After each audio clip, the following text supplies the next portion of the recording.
First question, classify the triangle as a type of triangle if the sides of the triangle are 6, 12 and 13 units. అయితే మనకు క్వశ్చన్లో triangle కొన్ని ఇచ్చారు 6, 12, 13 అనేది కొన్ని నెంబర్స్ ఇచ్చి అది ఏ యాంగిల్ అనేది ఫైండ్ చేయమంటారు. ఆప్షన్స్లో ఏమి ఇచ్చారు? Right angle triangle, obtuse angle triangle, acute angle triangle అని ఇచ్చారు. సో ఈ క్వశ్చన్ని మీరు సాల్వ్ చేయాలంటే ఫస్ట్ నేను కింద ఇక్కడ 3 సెంటెన్సెస్ రాసిన చూడండి. a² + b² = 6c². Equal to c² అయితే అది right angle, less than c² అయితే obtuse angle, greater than c² అయితే అక్యూట్ యాంగిల్ ట్రయాంగిల్ అని అంటాం.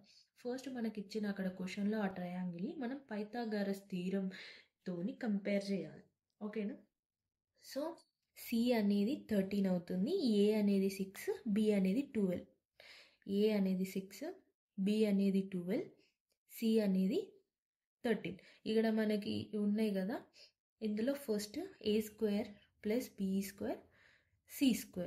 ఓకేనా? a² 6², b² ఎంత 12², ఇది అనేది 13². 6² ఎంత వస్తుంది? 36 వస్తుంది. ఓకేనా?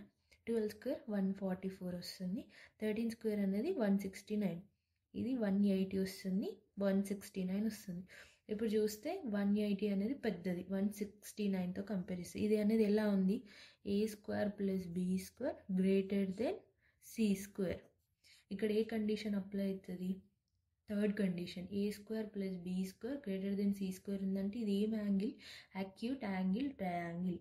Option C is the correct answer.